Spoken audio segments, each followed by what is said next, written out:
मैं वेटर की नौकरी करती थी। एक रईस लड़के की नज़र मुझ पर पड़ गई। वो रेस्टोरेंट में आता जाता रहता। उसने शिकायत करके मुझे काम से निकलवा दिया। मैं काम की तलाश में भटक रही थी कि उसने अपने होटल में मुझे काम दे दिया। पर रात को जब मैं कमरे में सो रही थी, वो अंदर आ गया और फिर मेरे साथ। नमस्कार दोस्तों, कैसे हैं आप सब। अभी मैं 9 टेबल में ऑर्डर सर्व कर रही थी कि तभी मैनेजर ने मुझे अपने पास बुला लिया। कहने लगे, आज 1 नंबर का टेबल पहले से ही बुक है, उसमें एक स्पेशल गेस्ट आ रहे हैं, तुम अच्छे से तैयार हो जाओ। मैं हैरत से मैनेजर की ओर देखने लगी। पिछले 1 साल से यहाँ काम कर रही हूँ, पर आज तक मैनेजर ने कभी मुझे यूं गेस्ट के लिए तैयार होने को नहीं कहा था। मैंने कहा, ठीक है सर, मैं अपना मेकअप दोबारा कर लेती हूँ। मैनेजर ने कहा, आधे घंटे में गेस्ट आने वाले हैं और यह टेबल तुम्हें आज खुद सर्व करनी है। तुम संभाल लोगी ना? मैंने कहा, जी सर, मैं संभाल लूंगी। काम करने का 1 साल का मेरा तजुर्बा है। मैं तरह तरह के कस्टमर यहाँ हैंडल कर चुकी हूँ। मैं इस रेस्टोरेंट कम बार में एक वेट्रेस का काम करती हूँ। अभी एक स्टूडेंट हूँ, यूनिवर्सिटी में पढ़ती हूँ। यूनिवर्सिटी के हॉस्टल में रहती हूँ। अपना खर्च चलाने के लिए यहाँ काम करना पड़ता है। मेरी पढ़ाई का खर्चा इतना है कि मेरी गरीब माँ इसका खर्च नहीं उठा पाती। वह एक गांव में रहती हैं और मैं पिछले 1 साल से यहाँ उनसे दूर शहर में हूँ। 1 साल से अपनी माँ के पास जाने का मौका भी नहीं मिला, क्योंकि इस काम में बिल्कुल भी छुट्टी नहीं है। शनिवार रविवार यूनिवर्सिटी बंद रहता है, तो मैं पूरे दिन इस रेस्टोरेंट में रहती हूँ। इसकी खास बात यह है कि शहर से थोड़ा सा बाहर है और जो कस्टमर आते हैं वह काफी अच्छा टिप्स दे जाते हैं। पर बुरी बात यह है कि कई बार कस्टमर शराब के नशे में वेट्रेस को गंदी नजर से ऊपर से नीचे तक ताड़ते हैं, कभी हाथ भी लगा देते हैं और कस्टमर सर्विस देने वह सब कुछ हमें मुस्कुराकर बर्दाश्त करना पड़ता है। जब ग्रुप में लड़के यहाँ आते हैं तो और भी बुरा हाल होता है। मैं रेस्टोरेंट के वॉशरूम में आ गई, मेकअप करने लगी थी और सोचने लगी थी कि ऐसा कौन सा गेस्ट है जिसके लिए बॉस ने मुझे तैयार होने को कह दिया। करीब आधे घंटे के बाद मैनेजर ने कहा, वह गेस्ट आ चुके हैं, जल्दी से टेबल नंबर 1 के पास जाओ। मैंने हल्का फुल्का मेकअप कर लिया था, अपने बाल ठीक कर लिए थे और होठों में थोड़ी डीप कलर की लिपस्टिक लगाई थी। यहाँ की यूनिफॉर्म शर्ट और शॉर्ट स्कर्ट पहनी हुई थी, पैरों में बूट्स थे। मैं काफी लंबी हूँ। काफी कॉन्फिडेंस के साथ उनके टेबल के पास चली गई। प्यार से कस्टमर की तरफ देखते हुए कहा, good evening sir, how can I help you. Table number 1 में 2 गेस्ट आए हुए थे। 2 लड़के थे, उनमें से एक लड़का सूट बूट में था। यहाँ तो ज्यादातर लड़के कैजुअल ड्रेस में ही आते हैं। लाइव म्यूजिक चलती रहती है, लोग डांस करते हैं। चेहरा बहुत साफ था, काफी हैंडसम लड़का था, देखकर ही लग रहा था काफी अमीर होगा। पर मैं उन्हें पहचान ना पाई। आज पहली बार ही उन्हें देखा था। उनके साथ जो लड़का था वह जीन्स और टी शर्ट में था। उसने कहा, राघव, क्या लेने वाले हो तुम, बताओ। राघव की नज़र तो मुझ पर ही टिक गई थी। मुझसे कहा, तुम्हारा नाम? मैंने कहा, मेरा नाम आलिया है। उसने कहा, सूरज, तुम मेनू डिसाइड कर लो। कहकर उसने मेनू कार्ड उसकी ओर बढ़ा दिया और मुझे सर से पांव तक देखे जा रहा था। मुझे अनकंफर्टेबल लग रहा था। मैं करीब 5 मिनट से वहां पर खड़ी थी, पर उन्होंने अब तक कोई भी ऑर्डर नहीं दिया था। मैंने कहा, सर, मेरी हेल्प चाहिए क्या? शायद आपको समझ ना आ रहा हो, क्या ऑर्डर करें? मेरी बात सुनकर राघव मेरी तरफ देखने लगा और मन ही मन मुस्कुराने लगा। न जाने मुझे देखकर वह क्या सोच रहा था। उसका दिमाग पढ़ पाना मेरे बस की बात नहीं थी, पर मुझे अब गुस्सा आने लगा था। इतनी देर से वह मुझे वेट कराए जा रहा था। थोड़ी देर बाद राघव ने कहा, हमें थोड़ा टाइम लगेगा डिसाइड करने में, आप यहाँ बैठ क्यों नहीं जाती? मैंने कहा, कोई बात नहीं सर, यह मेरा काम है, मैं कस्टमर के सामने कैसे बैठ सकती हूँ? मैं यहाँ की एक एम्प्लॉय हूँ। उसके चेहरे पर एक मुस्कुराहट साफ नजर आ रही थी। मैंने कहा, एक काम करती हूँ सर, आप मेनू डिसाइड कर लें, तब तक मैं दूसरे टेबल में जा रही हूँ। थोड़े वक्त में मैं आपके पास दोबारा लौटती हूँ। मुझे यहाँ खड़ा होना बहुत ही ऑड लग रहा था, इसलिए मैंने उसे ऐसा कह दिया था, क्योंकि काफी देर से मैं यहाँ खड़ी थी। बाकी वेट्रेस दौड़ दौड़ कर काम कर रही थी और बाकी सारे कस्टमर को संभाल रही थी। पूजा ने तो एक नज़र मुझे देखा भी था और इशारे से शायद मदद की मांग कर रही थी। यह कहकर मैं जाने ही लगी कि अचानक राघव ने पीछे से आवाज दी, मिस, आप हमें यूं छोड़कर कैसे जा सकती हैं? हमने तो यह सीट पहले से ही रिजर्व करवाया हुआ है। उसकी बात से मुझे गुस्सा आने लगा था। मैंने काफी मीठी अंदाज में कहा, सर, आपने टेबल बुक कराया है, पर वेट्रेस नहीं। वेट्रेस का काम तो सारे कस्टमर को सर्व करना है और अभी यहाँ काफी रश है। मैं आपके पास काफी देर से वेट कर रही हूँ। शायद मेरे सामने आपको डिसाइड करने में दिक्कत हो रही है। कभी कभी ऐसा होता है, ऐसे कस्टमर को हम थोड़ी प्राइवेसी देते हैं। कहकर मैं राघव की तरफ देखकर मुस्कुराने लगी थी। सीधी बात उसे समझा दिया था कि उसकी नौकरानी नहीं हूँ कि जब बाबू का मूड हो तब ऑर्डर करेंगे। तब तक वेट्रेस को खड़ा करके उसके जिस्म को निहारें। मेरी बात सुनकर राघव ने अपनी आंखें छोटी कर ली। कहने लगा, अपने मैनेजर को बुलाओ। एक पल के लिए मैं थोड़ी सी घबरा गई। अगर मैनेजर को मेरी शिकायत कर देते तो मेरी जॉब जा सकती है। मैंने कहा, कोई इशू नहीं है तो आप मुझे बता सकते हैं सर। राघव ने कहा, नहीं, मुझे तुम्हारे मैनेजर से ही बात करनी है। कहकर वह उठ खड़ा हुआ। काफी कॉन्फिडेंट के साथ वह मैनेजर के पास जा ही रहा था कि मैं पीछे पीछे जाने लगी। राघव का अचानक हाथ पकड़ लिया। मैं काफी घबराई थी कि मेरी शिकायत ना लगा दे मैनेजर को। मुझे काफी उम्मीद थी मेरी शिकायत लगाएगा तो मेरी नौकरी भी जा सकती है। उसका हाथ पकड़ के मैंने कहा, मिस्टर राघव, आप 2 मिनट मेरी बात सुन लें। ऐसा कहकर मैं उसे रेस्ट रूम एरिया में लेकर आ गई थी।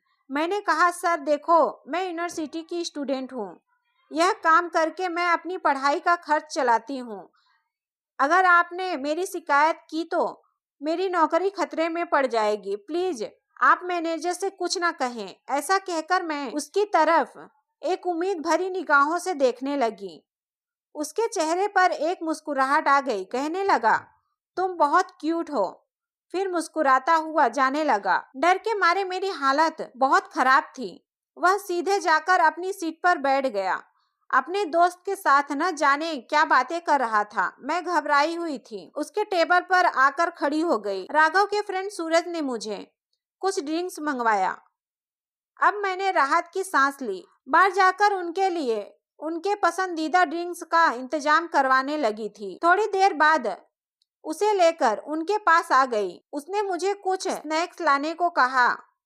मैं स्नैक्स लाकर जैसे ही उनकी टेबल के सामने खड़ी हुई, उन दोनों की आपसी बातें मेरे कानों में आ गई। सूरज राघव से कह रहा था, अगर तुम्हें मोनिका पसंद नहीं है तो शादी के लिए ना क्यों नहीं कर देते? तुम इतने पावरफुल हो, अपनी मर्जी के खिलाफ तुम्हें किसी अमीर लड़की से शादी करने की क्या जरूरत है? मेरी बात मानो, यह रिश्ता ठुकरा दो, अपनी एंगेजमेंट तोड़ दो। इतना सुन लिया था। मैंने कहा, एक्सक्यूज मी सर। वह दोनों मेरी ओर देखने लगे थे। मैंने मुस्कुराते हुए उनका स्नैक्स शेयर किया था। फिर वह लोग अपना डिनर एंजॉय करने लगे। तब तक मैं दूसरे टेबल में काम संभालने लगी। पूजा ने कहा, यार तुम कहाँ थी? आज इतना रश है, दौड़ते दौड़ते हमारी हालत खराब हो गई है। मैंने कहा, मैनेजर साहब ने मुझे टेबल नंबर 1 को सर्व करने के लिए लगा रखा है। कोई स्पेशल गेस्ट आए हैं, पर शायद उनकी टेबल में जाने में टाइम लगेगा। उनके बारे में भी पता लगा ले रही थी। आज यूं दौड़ते भागते मेरी हालत बहुत खराब हो गई थी। राघव ने इशारे से मुझे बुला लिया और बिल लाने को कहा। मैं बिल लेकर उनके टेबल में आ गई थी। बिल पेमेंट करने के बाद उन्होंने मुझे 10,000 का टिप्स दिया। यह देखकर मुझे बहुत ही झटका लगा। 100-500 टिप्स तो हमें हर टेबल में मिल जाता है, पर आज से पहले इतना ज्यादा टिप्स मुझे कभी नहीं मिला था। राघव कहने लगा, तुमने काफी अच्छा सर्व किया मिस आलिया। मैंने कहा, thank you so much sir. ऐसा कहकर मैं वापस किचन में आ गई थी। बचा हुआ काम खत्म कर रही थी। रात के 2 बज चुके थे। शाम 6 बजे से लेकर रात के 2 बजे तक मेरी ड्यूटी रहती थी। कभी कभी काम खत्म करते करते 2 से 3 बज जाते थे। 2 बजे के बाद मैं बाहर निकल आई। मैं सोचने लगी, घर कैसे जाऊंगी। यहाँ से मेरा घर करीब 2 किलोमीटर दूरी पर है। इतनी रात को जाने में मुझे दिक्कत होती है। इतनी रात को मुझे पैदल चलकर जाना था। मैं चलने लगी थी। अचानक पीछे से एक कार आकर रुक गई। कार देखकर तो मैं बेहद घबरा गई थी। कई बार कोई पागल कस्टमर नशे की हालत में वेट्रेस के पीछे पड़ जाते हैं। डर के मारे मैं पीछे मुड़ी तो मेरे सामने राघव खड़े थे। मुझसे कहने लगे, मिस आलिया, आप घर कैसे जाएंगी? मैंने कहा, सर मेरा घर यहाँ से 2 किलोमीटर दूरी पर है। रोज इसी टाइम में शिफ्ट पूरी होती है। जाने का इंतजाम नहीं रहता है तो मैं पैदल ही चली जाती हूँ। वह मेरी तरफ बड़ी हैरत से देखने लगा। कहने लगा, मेरी कार में आकर बैठ जाओ, मैं तुम्हें घर ड्रॉप कर दूंगा। मैं उसके साथ चुपचाप बैठ गई। मुझे उस पर न जाने क्यों भरोसा था। इतना रईस आदमी मुझ जैसी गरीब लड़की पर बुरी नजर नहीं रखने वाला। यूनिवर्सिटी के गेट के बाहर आकर वह रुक गया। कहने लगा, तुम इसी यूनिवर्सिटी के हॉस्टल में रहती हो ना? मैं उसको देखकर मुस्कुरा रही थी। Thank you so much sir for the lift and for your tips. Good night. Raghav मुझे देखकर मुस्कुरा रहा था और मैं फिर कार से उतरकर अपने हॉस्टल की तरफ चली गई। एक बार पीछे पलटकर देखी तो राघव वहीं खड़ा खड़ा मुझे अंदर जाता हुआ देख रहा था। आज मैं थक कर चूर हो गई थी, पर न जाने क्यों मुझे राघव का ही ख्याल आ रहा था। उसके बारे में सोच सोच कर मुस्कुराने लगी थी। 10,000 से मेरी काफी मदद हो जाएगी। मैं होटल मैनेजमेंट लेकर ही पढ़ रही हूँ। बहुत मुश्किल से अपना खर्च निकाल पाती हूँ। सैलरी काफी नहीं पड़ती। टिप्स के पैसे से मेरा खर्च चलता है। न जाने कब मुझे नींद आ गई और मैं सुनहरे सपने में खो गई। सुबह उठकर अपनी क्लास के लिए आ गई थी, पर न जाने क्यों दिल में राघव का ख्याल आ रहा था। क्रेडिट कार्ड में मैंने उसका पूरा नाम देख लिया था, राघव सिंघानिया।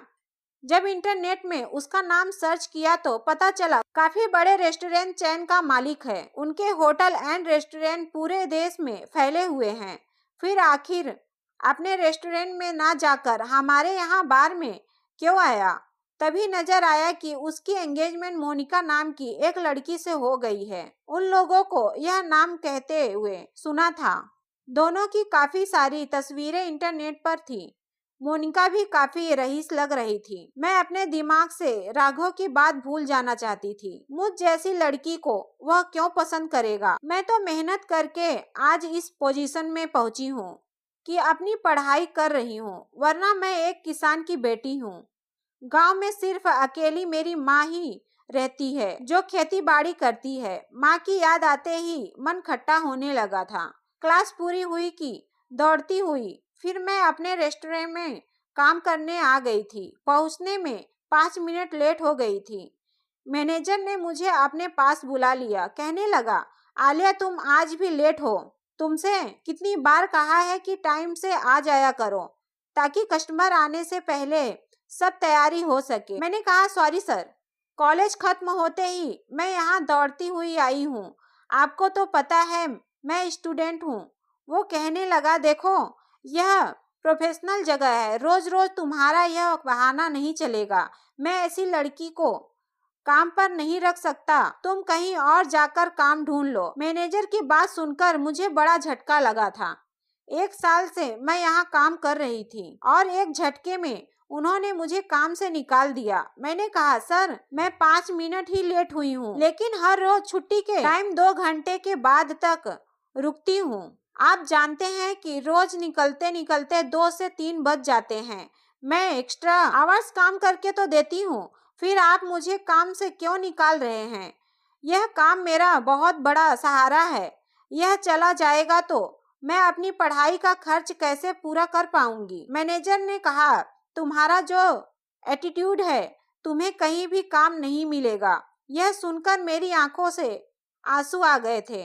मैं होटल मैनेजमेंट लेकर ही पढ़ रही हूँ। यह काम मैं अपने एक्सपीरियंस में दिखा सकती थी। अभी 1 साल की पढ़ाई रह गई है। मैं क्या करूंगी, मेरे कुछ भी समझ में नहीं आ रहा था।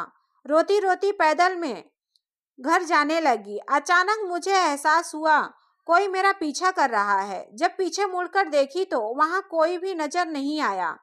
मैं चलने लगी थी, लेकिन बार बार मुझे एहसास हो रहा था कि मुझ पर कोई नजर बनाए हैं। मैंने सोचा शायद आज मेरे साथ इतना बुरा हुआ है, इसी वजह से ऐसा महसूस कर रही हूँ। रास्ते में पूजा का फोन भी आ गया। मैं फोन पर रोने लगी थी। कहने लगी, मैंने इस रेस्टोरेंट में 1 साल दिया और एक झटके में उन्होंने मुझे काम से निकाल दिया। उसने कहा, बात मुझे कुछ और ही लगती है। मैनेजर के पास किसी का फोन आया था, उसके बाद ही उसने तुम्हें काम से निकालने का फैसला किया था।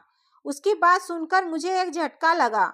मैंने सोचा कि आखिर कौन हो सकता है जिसने मेरी शिकायत मैनेजर से लगाई।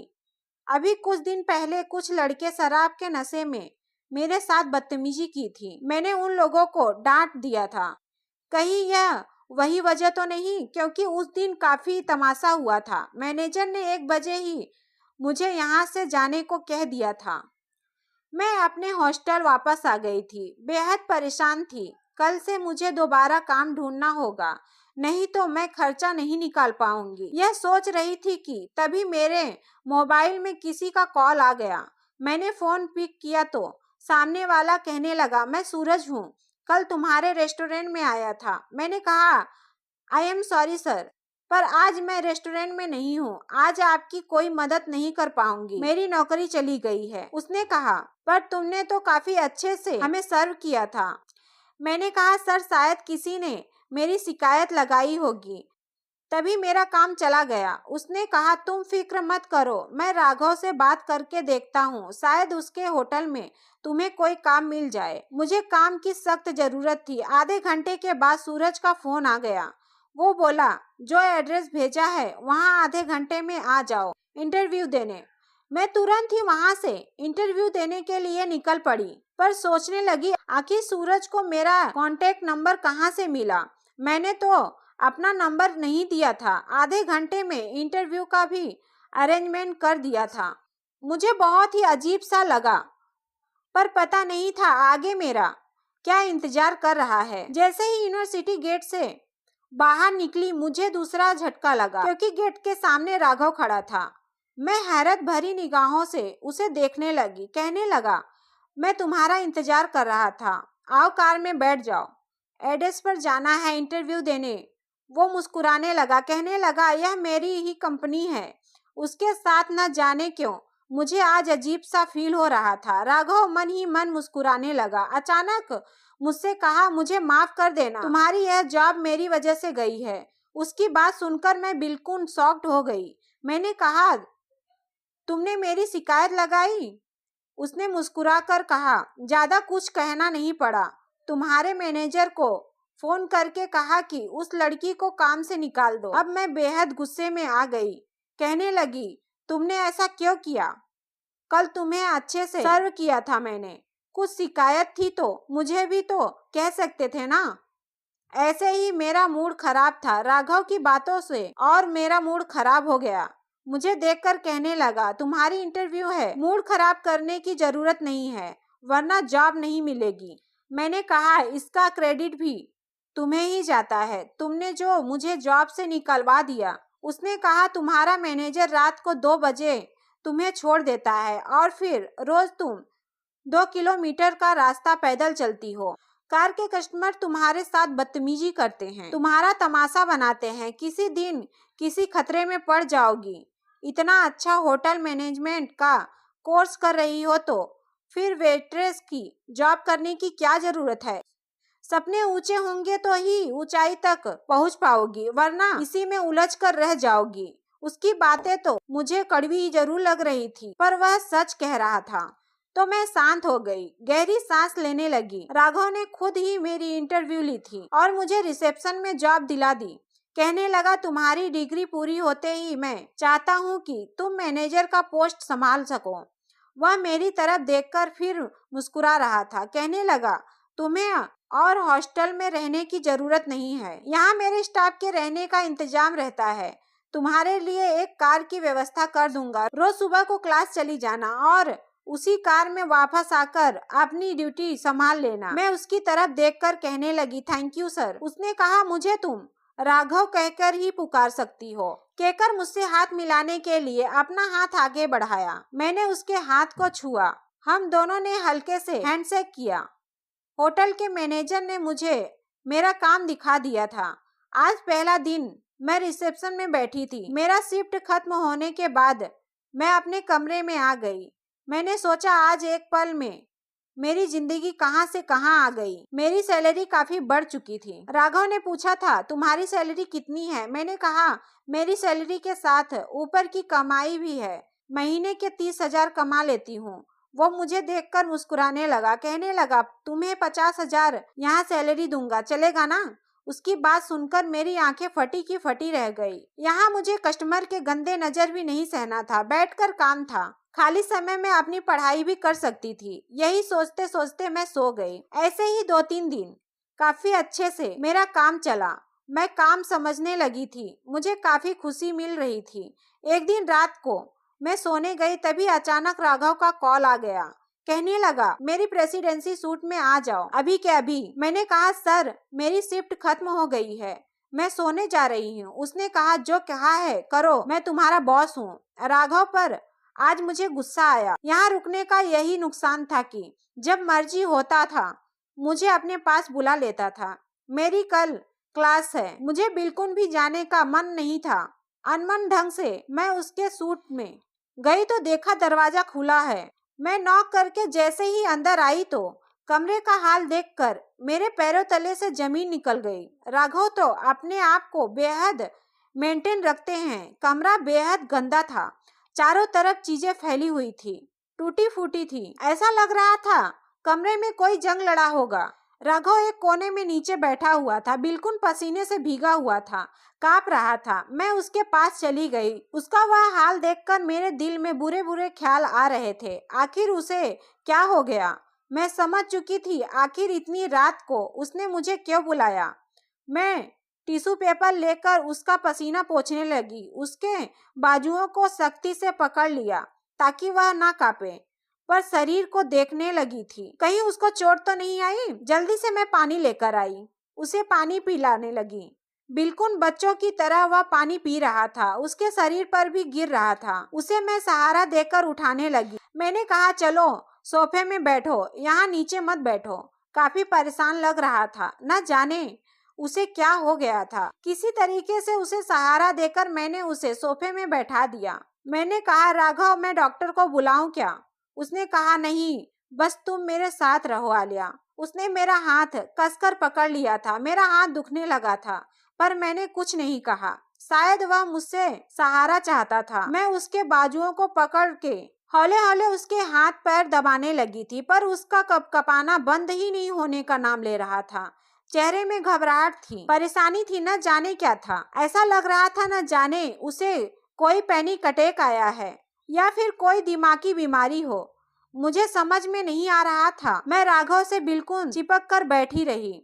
मुझे बेहद नींद आ रही थी और मैं कोशिश कर रही थी कि सो ना जाऊं, पर न जाने कब मैं राघव के कंधे में सर रखकर सो गई। राघव के बदन की खुशबू से न जाने मुझ पर क्या नशा छाया था कि मैं नींद की आगोश में चली गई। अचानक उसकी चीख से मेरी नींद खुल गई तो मैंने अपने आप को सोफे में लेटा हुआ पाया। मेरे सिरहाने में एक नरम तकिया शायद राघव ने रख दिया था। मैंने देखा राघव बेड के पास खड़े खड़े परेशान हो रहा था, न जाने क्या कर रहा था।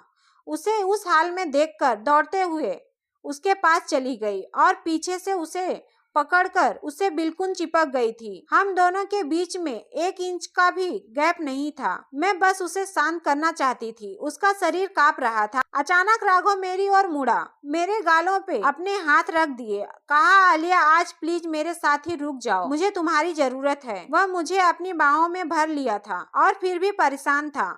मैं भी उसे कसकर पकड़ ली और उसके सर को सहलाने लगी थी। अभी वह कांप रहा था। मैंने कहा, राघव सोने की कोशिश करो, चलो मैं तुम्हारा सर दबा देती हूँ। मैं उसे बिस्तर पर ले गई। जूता पहने हुए ही बिस्तर पर चढ़ गया। उसे तो मानो किसी भी चीज का होश ही नहीं था, अभी भी सूट बूट में ही था। मैंने कहा, अपनी सूट उतार दो। मैंने उसके सूट और जूते उतार दिए और शर्ट के बटन खोलने लगी थी कि तभी उसका खुला सीना मेरे सामने आ गया। मैंने अपने हाथ उसके सीने में रख दिए थे। सहलाने लगी थी। उसके बेहद करीब चली गई। राघव को पता नहीं क्या हुआ। उसने मुझे कसकर अपने करीब खींच लिया और मेरे होठों को चूमने लगा था। उस रात को मेरे साथ मदहोश होने लगा था। कोई हद पार नहीं की थी क्योंकि वह पहले से ही तकलीफ में था। शायद मुझे इसलिए प्यार कर रहा था। अपने अंदर के किसी शैतान से लड़ रहा था। मुझे समझ नहीं आया आखिर हुआ क्या। कब मैं फिर से सो गई मुझे पता ही नहीं चला। जब सुबह उठी तो कमरे का हाल देखकर शॉक्ड हो गई। उसका कमरा बिल्कुल टिप टॉप था। ऐसा लग ही नहीं रहा था कि रात को यहाँ ऐसी हलचल हुई थी। मैं जल्दी से उठ गई थी। मुझे यूनिवर्सिटी जाना था। मैं अपने कमरे में आ गई। तभी होटल के मैनेजर का फोन आ गया। कहने लगा आज रिसेप्शन तुम संभाल लो। मैंने कहा मुझे यूनिवर्सिटी जाना है। उसने कहा आज छुट्टी ले लो। जो लड़की रिसेप्शन में थी वो बहुत बीमार है। दिन के वक्त रिसेप्शन खाली नहीं रख सकते। प्लीज आज के लिए तुम एडजस्ट कर लो। मैं तैयार होकर नीचे रिसेप्शन में आ गई। तभी मेरी नजर राघव पर पड़ी जो अपने स्टाफ को गुड मॉर्निंग कह रहा था। मुझसे नजरें नहीं मिला रहा था। मुझे इग्नोर करके वह अपनी केबिन में चला गया। मैंने पेंट्री में कॉल करके राघव के लिए कॉफी मंगवा ली थी। थोड़ी देर बाद इंटरकॉम बजा। राघव ने मुझे अपने पास बुला लिया। उसके पास जाकर खड़ी हो गई। कही गुड मॉर्निंग सर। उसने कहा आलिया बैठो, मुझे तुमसे एक बात करनी है। कल रात न जाने मुझे क्या हो गया था। मुझे कभी कभी ऐसा होता है। मुझे भ्रम होता है जैसे मुझे शैतान नजर आने लगा है और मैं यूं ही कांपने लगता हूँ। कल तुमने मेरी बेहद मदद की। मुझे लगता है तुम मुझे संभाल लोगी, इसलिए मैं तुम्हें आज से नई जॉब देने जा रहा हूँ। आज तुम्हारी आखिरी रिसेप्शन की जॉब है। उसके बाद तुम दूसरा जॉब करोगी। मैं बड़ी ही हैरत के साथ राघव की तरफ देखने लगी। कहने लगी कौन सा जॉब? उसने मुस्कुराकर कहा मेरी पत्नी का जॉब, इस होटल चैन के मालकिन का जॉब। अब सब कुछ तुम मेरे साथ चलाओगी, मेरी जीवन संगिनी बनकर। ऐसा कहकर न जाने अपने ड्रॉअर में क्या निकालने लगा था। ढूंढते हुए उसने मेरे सामने एक बॉक्स रख दिया। खोला तो उसके अंदर एक रिंग थी। वह एक हीरे की महंगी अंगूठी थी। उसने मुझे पहना दी। कहने लगा आलिया तुमसे बहुत प्यार करता हूँ। पहली नजर में ही तुम्हें चाहने लगा था। मुझे लगा था तुम ऐसी लड़की हो जो मुझे संभाल लोगी, क्योंकि तुम्हारे साथ मुझे खुशी मिलती है। तुम्हारे साथ मैं मुस्कुराता हूँ। प्लीज मुझे ना मत कहना। मैं उसकी तरफ देखने लगी। मेरे अंदर भी उसके लिए प्यार था, इसलिए मैंने उसे मना नहीं किया।